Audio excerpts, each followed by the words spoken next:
السلام عليكم ورحمة الله وبركاته. نحمده ونصلي على رسوله الكريم أما بعد. أعوذ بالله من الشيطان الرجيم. بسم الله الرحمن الرحيم. فإذا قضيت الصلاة فانتشروا في الأرض وابتغوا من فضل الله واذكروا الله كثيرا لعلكم تفلحون. صدق الله مولانا العظيم.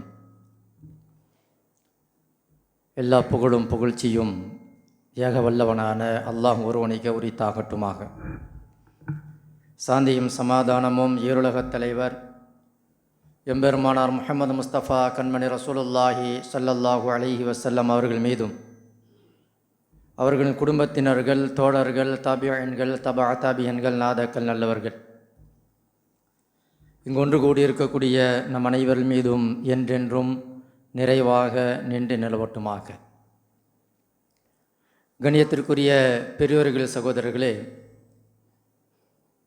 நாம் உலகத்துடைய வாழ்க்கையிலே நிம்மதியாக, சந்தோஷமாக, மகிழ்ச்சியாக, நிரப்பமாக வாழ வேண்டும் என்று சொன்னால் நமக்கு பொருளாதாரம் மிக முக்கியம்.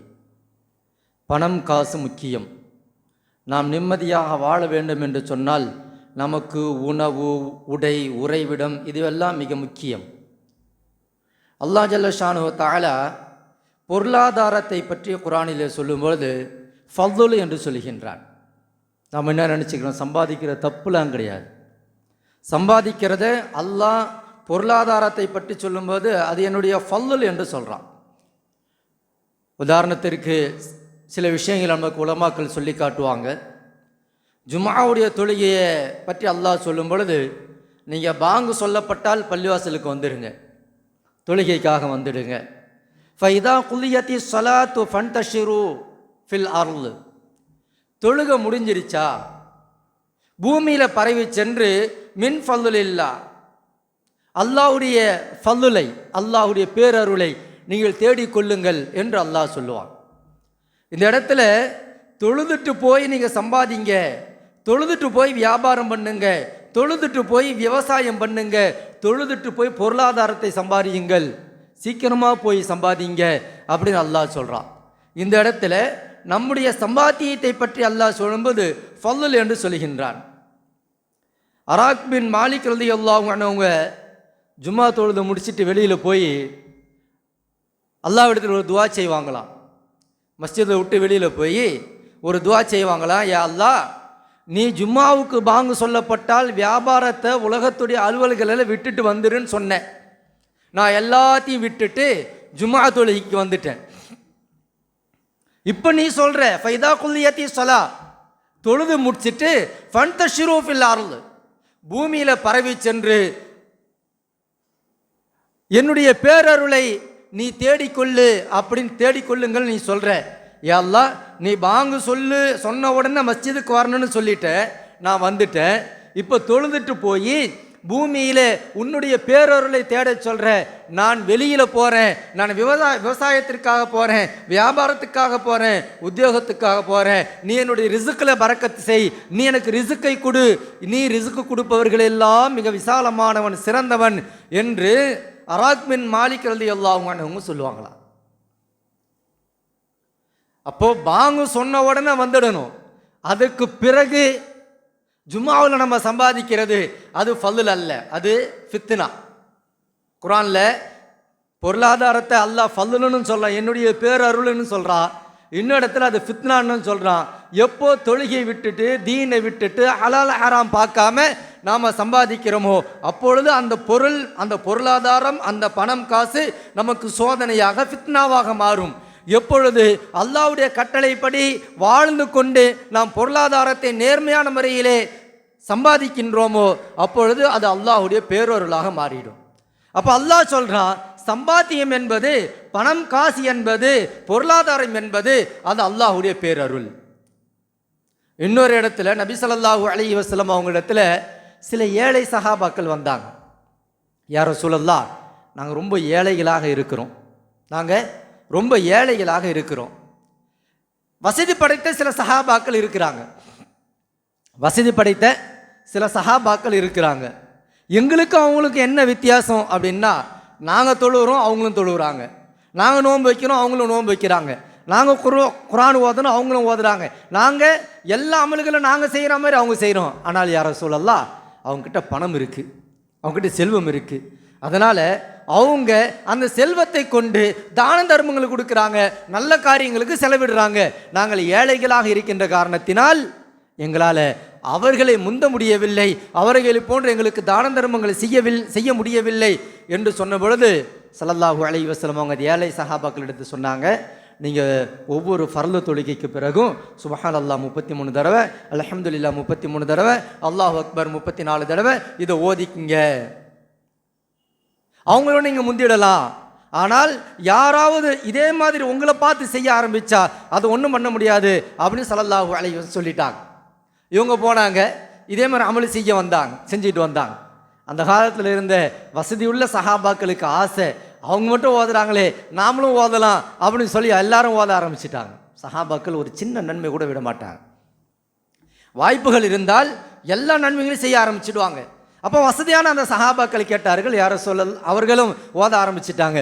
இப்போ மறுபடியும் ஏழை சஹாபாக்கள் வந்தாங்க, யார சொல்லலாம், எங்களுக்காக ஸ்பெஷலான ஒரு திக்ரு சொல்லி கொடுத்தீங்க. அந்த வசதி படைத்த சஹாபாக்களும் அந்த திக்ரை தெரிந்து கொண்டு அவர்களும் ஓத ஆரம்பிச்சிட்டாங்களே, அவங்களும் எங்களை மாதிரி திக்ரு செய்கிறாங்க, ஆனால் அவங்களும் பொருளாதாரத்தை கொண்டு அடுத்தவர்களுக்கு உதவி செய்கின்றார்களே என்று சொன்ன பொழுது ஸல்லல்லாஹு அலைஹி வஸல்லம் அவர்கள் சொன்னார்கள், இது அல்லாஹ்வுடைய ஃபض்லு, அல்லாஹ் நாடியவர்களுக்கு கொடுக்கின்றான். அதன் மூலமாக அவர்கள் அமல்களை, நல்ல அமல்களை, சதகாக்களை செய்கின்றார்கள் என்று ஸல்லல்லாஹு அலைஹி வஸல்லம் அவர்கள் சொன்னார்கள். அப்போ பொருளாதாரத்தை அல்லாஹ் ஃபض்ல் என்று சொல்லுகின்றான், அவனுடைய பேரருள் என்று சொல்லுகின்றான். நம்ம மஸ்ஜிதுக்கு வரும்போது அல்லாஹும் மஃப்தஹ்லி அபுவாப ரஹ்மத்திக வலது காலை முன்னாடி வச்சு அல்லாஹும் மஃப்தஹ்லி அபுவாப ரஹ்மத்திக, யா அல்லாஹ் உன்னுடைய அருள் வாசலை எனக்காக திறந்து விடு அப்படின்னு துஆ ஓதிட்டு வரணும். அந்த பழக்கத்தை கொண்டு வந்துடணும். உள்ளே வரும்போது, மஸ்ஜிதுக்குள்ளே வரும்போது வலது காலை வைக்கணும். எங்கே மட்டும்தான் இடது காலை வைக்கணும்னா பாத்ரூமில் மட்டும்தான் இடது காலை வச்சு உள்ளே போகணும். வேற எல்லா இடத்துலையும் வீட்டுக்குள்ளே போகிறோமா வலது காலை வச்சு போகணும், வாகனத்தில் ஏறுறோமா வலது காலில் வைக்கணும், மஸ்ஜிதுக்கு போகிறோமா மஸ்ஜிதுக்குள்ளே வரோமா வலது காலை வச்சு வரணும். இப்படி எங்கு நல்ல காரியங்களுக்கு எல்லாம் செல்கின்றோமோ அங்கெல்லாம் வலது காலை வச்சு போகணும். வீட்டை விட்டு வெளியில் வரோம் இடது காலை வச்சு வரணும், மஸ்ஜிதை விட்டு வெளியில் போகிறோம் இடது கால், பாத்ரூம் விட்டு வெளியில் வரணும்னு சொன்னால் அப்பொழுது வலது கால். பாத்ரூமில் மட்டும் உள்ளே போகும்போது இடது கால், வெளியில் வரும்போது வலது கால். இந்த சுன்னத்தை நாம் ஃபாலோ பண்ணணும். மஸ்ஜிதுக்குள்ளே வரும் பொழுது வலது காலை வச்சு அல்லாஹும் மஃப்தஹ்லி அபுவாப ரஹ்மத்திக, யா அல்லாஹ் உன்னுடைய அருள் வாசல் எனக்காக திறந்து விடு அப்படின்னு துஆ கேட்குறோம். ஸல்லல்லாஹு அலைஹி வஸல்லம் கற்றுக் கொடுத்தாங்க. சரி, இப்போ மஸ்ஜிதை விட்டு வெளியில் போகிறோம், மஸ்ஜிதில் வந்தோம், பயான் கேட்டோம், தொழுதோம், திக்ரு செஞ்சோம், அல்லாஹ்விடத்தில் நம்முடைய தேவைகளை கேட்டோம். இப்போ மஸ்ஜிதை விட்டு வெளியில் போகிறோம். இப்பொழுது என்ன துஆ ஓதணும்?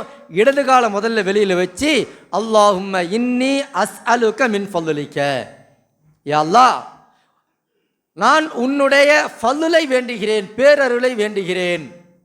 உலமாக்கள் சொல்லுவாங்க, உள்ளே வரும்போது ரஹமத்தை கேட்குறோம், வெளியில் போகும்போது ஃபض்லை கேட்குறோம். கிட்டத்தட்ட ரெண்டுத்துக்கும் ஒரே பொருள் தான், ரெண்டுக்குமே அருள் தான். ஆனால் உலமாக்கள் சொல்லுவாங்க, மஸ்ஜிதுக்குள்ளே வரும்பொழுது ரஹ்மத்தை கேட்குறோம், மஸ்ஜிதை விட்டு வெளியில் போகும்போது அல்லாஹ்விடத்தில் ஃபض்லை கேட்குறோம். அல்லாஹும்ம இன்னி அஸ்அலுக மின் ஃபض்லிக, அல்லாஹ் உன்னுடைய ஃபض்லை கொடு.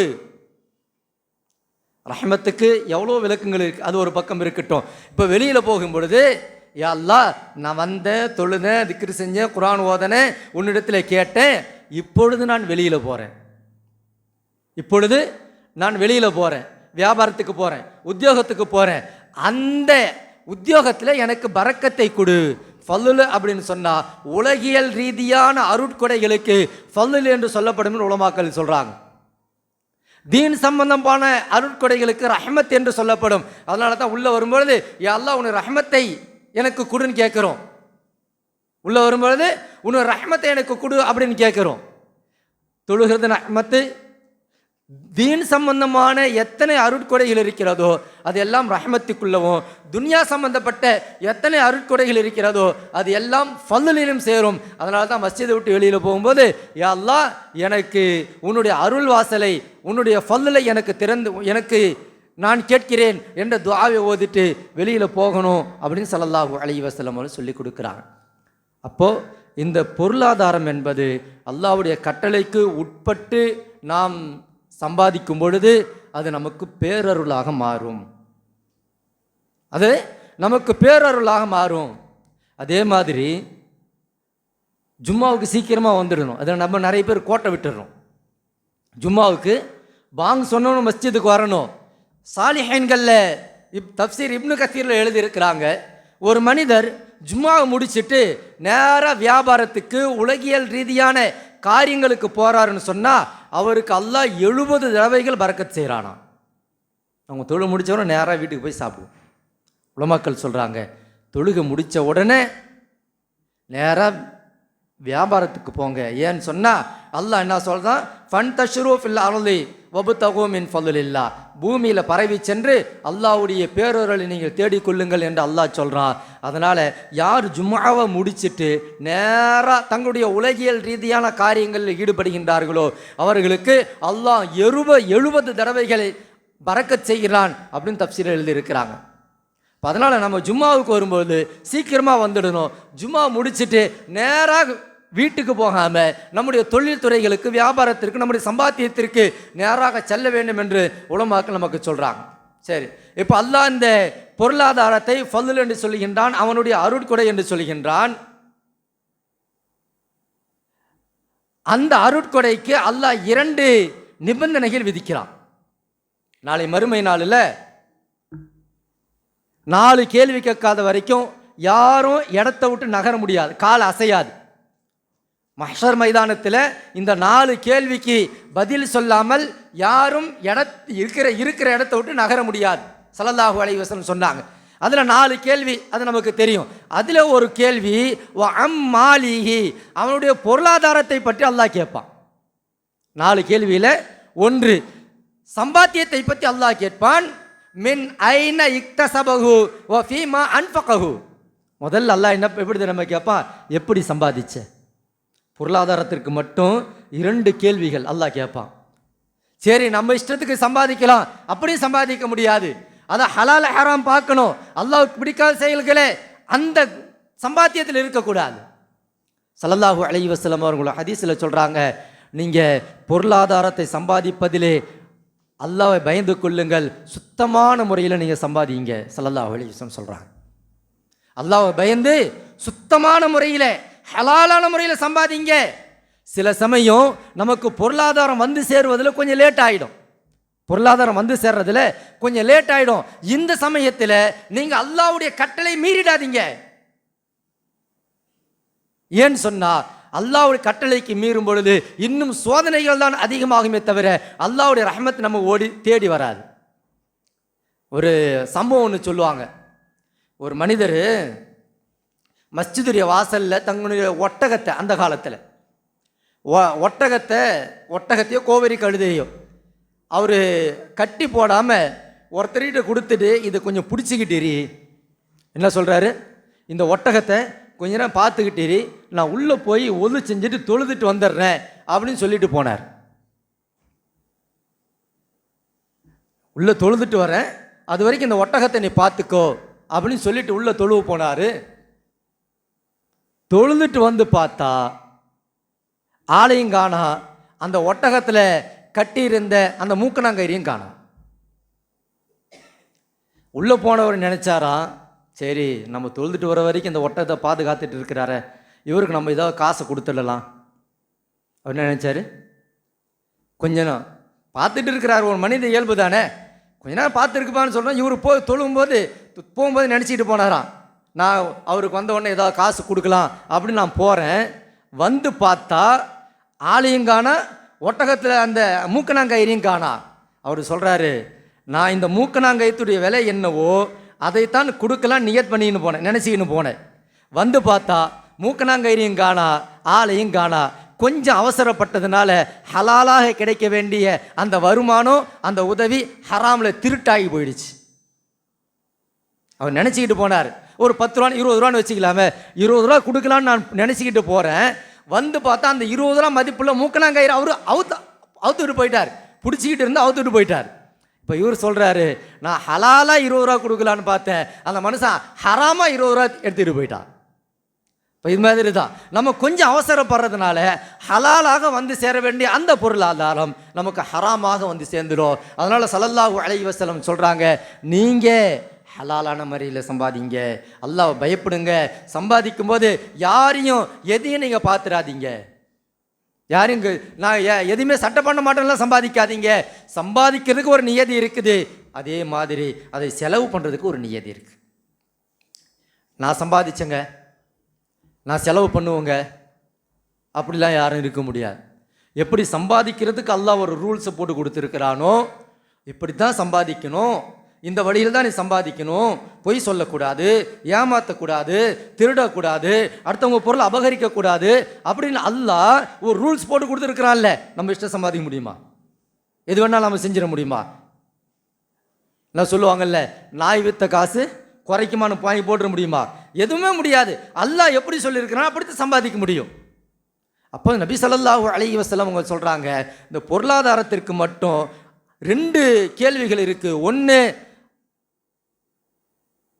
ஐனக்தஸபஹு, நீ எப்படி சம்பாதிச்சன்னு அல்லாஹ் கேட்பான். இன்னொன்று, வ ஃபீமா அன்ஃபகஹு, அந்த பொருளாதாரத்தை நீ எப்படி செலவு செஞ்சன்னு அல்லாஹ் கேட்பான்.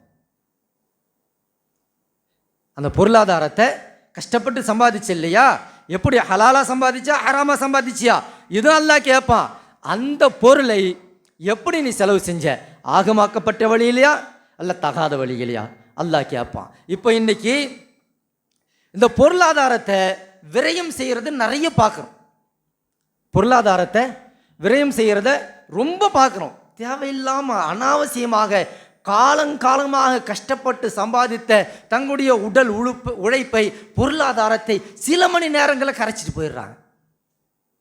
நல்ல ஞாபகத்தில் வைக்கணும், எப்படி நாம் சம்பாதிக்கிறதுக்கு அல்லாஹ் கணக்கு கொடுக்கணுமோ அதே மாதிரி நாம் செலவு செய்யக்கூடிய ஒவ்வொரு பைசாவுக்கும் அல்லாஹ் இடத்துல கணக்கு கொடுத்து தான் ஆகணும்.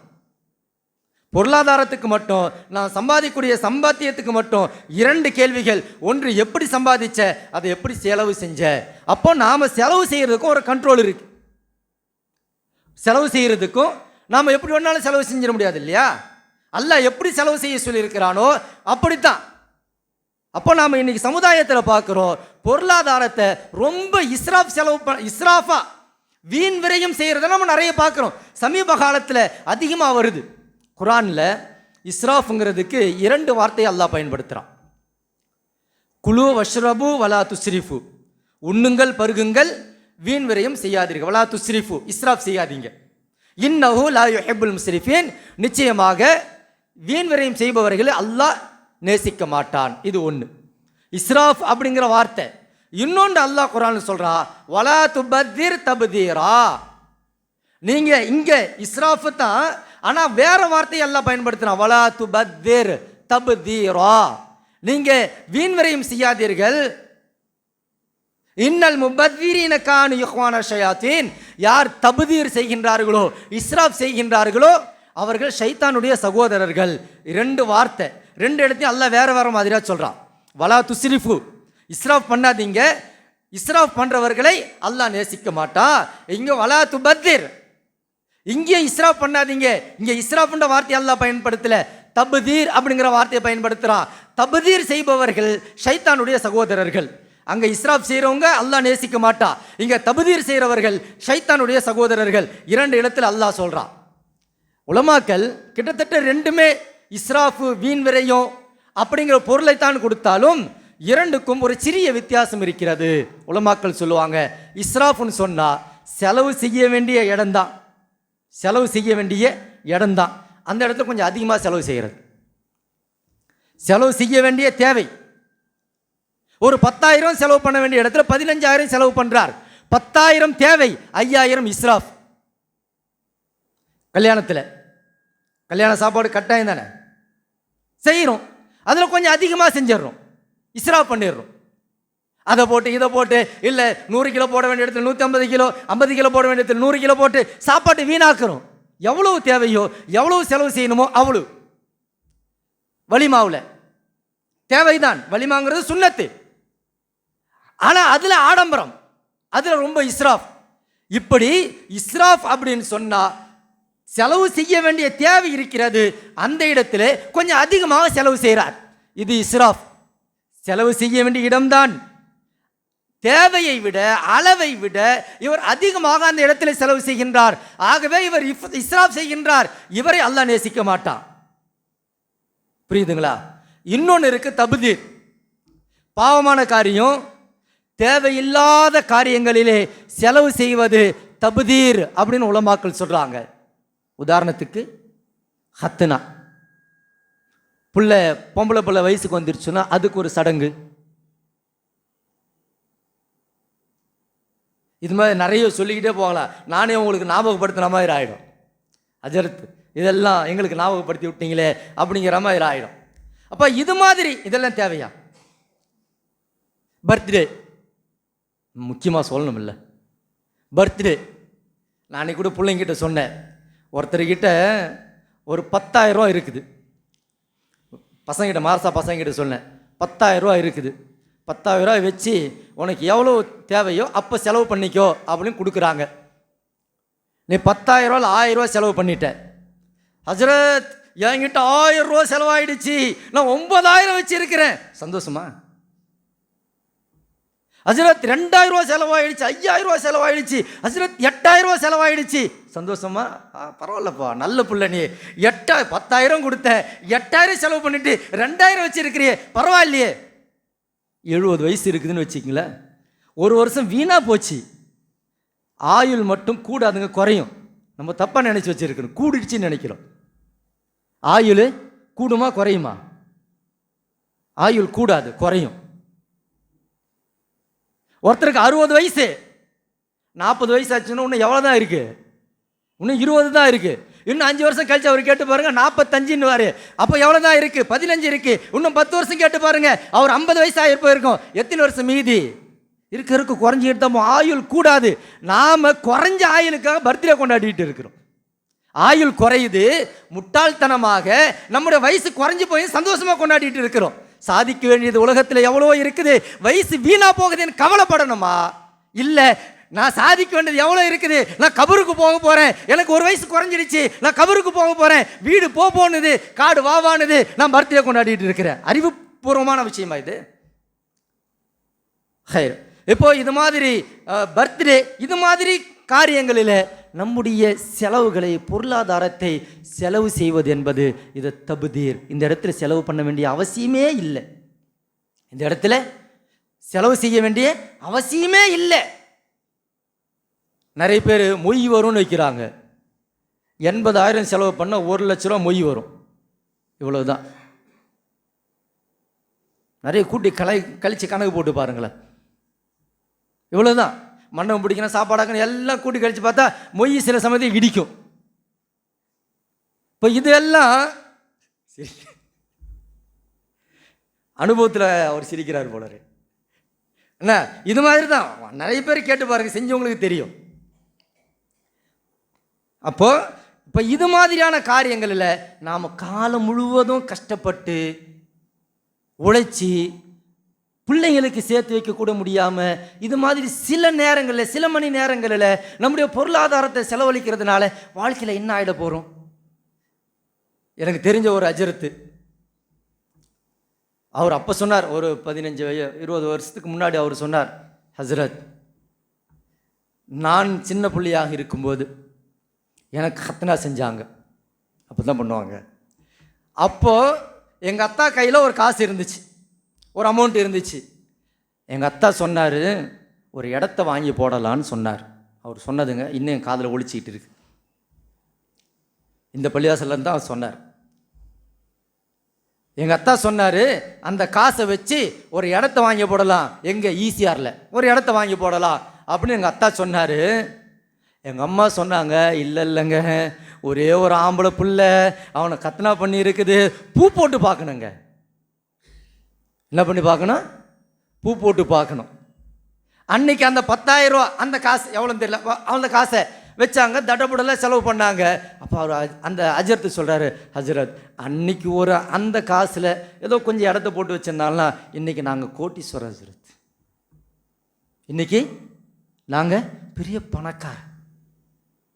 இது யோசிக்க மாட்டோமே நாம். ஒரு மணி நேரத்துடைய சந்தோஷத்தில் நம்முடைய பொருளாதாரத்தை எல்லாம் வீணாக்கிறோமே. நம்முடைய பொருளாதாரம் எவ்வளோ வீணா போகுது. ஏதாவது பிரயோஜனம் இருக்கா? வந்து சாப்பிட்டு ஆக்கி சாப்பிட்டு போறதுனால நம்முடைய பல வருடத்துடைய முதலீடுகள், பல வருடத்துடைய சம்பாத்தியங்கள், பல வருடத்துடைய சேமிப்புகள் வீணா போகுது. அதனால நமக்கு சொல்லலாம், சேமிப்பு தான், சிக்கனம் தான் சிறந்த சேமிப்பா. சிக்கனம் பண்ணணும், தேவைக்கு மட்டும் செலவு பண்ணணும். ஆடம்பரத்துலையும் அனாவசியங்களையும் இஸ்ராஃப்லையும் நம்ம செலவு செஞ்சு நம்முடைய பொருளாதாரத்தை வீணாக்க கூடாது.